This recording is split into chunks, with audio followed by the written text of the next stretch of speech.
Hi, welcome back to Deadly Affirmations, the video novel. Today we're going to finish up Chapter 5 and start in on Chapter 6. So if you're ready, get comfortable. We'll begin. Here we go.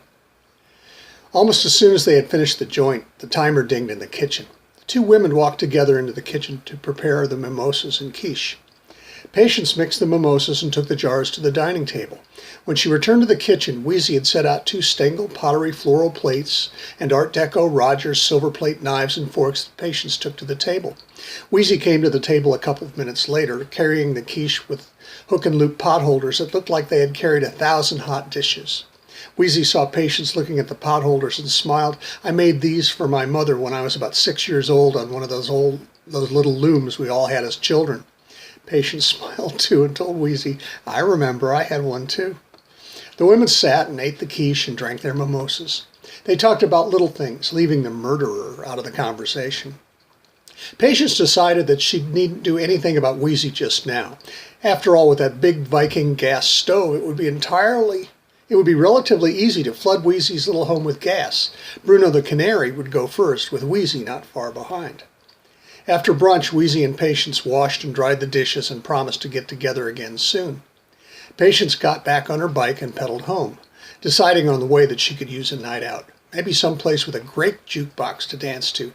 After all, it was Saturday night. Chapter 6, Restoration. By the time that she had reached her house, Patience had decided that she needed a little laydown before she could even consider getting ready for a night on the town. The combination of tomato, quiche, mimosas, and White Widow had tired her out. She put her bike away and went inside.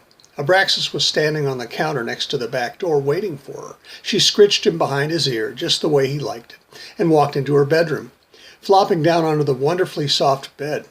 A minute later, Abraxas jumped up to join her and found that she was asleep. He curled up beside Patience for a well-deserved nap. Patience awoke to Abraxas exercising on her back. "Brax," she said sleepily, and rolled over, barely noticing the cat's weight leaving her until she heard the crash.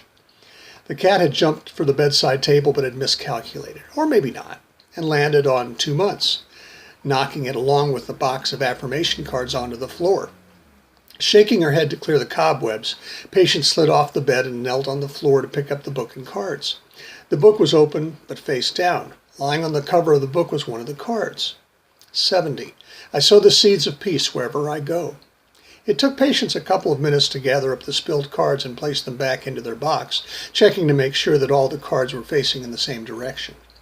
When Patience picked up the book, she was careful to slip her finger to the page where the book had been opened. She turned the book over and read the guidance that fate and that cat had chosen for her. When you let go of bad memories and fears, you can begin to grow and experience the life changes that accompany growth. You can either choose to change and heal the wounds that dread and painful memories have left with you, or choose to remain where you are, trapped by the notions and trepidation that have prevented you from becoming who you truly are. Patience closed the book and placed it back on the nightstand with the box of cards on top. Then she stripped off her clothes and headed for the shower. She had a night to prepare for.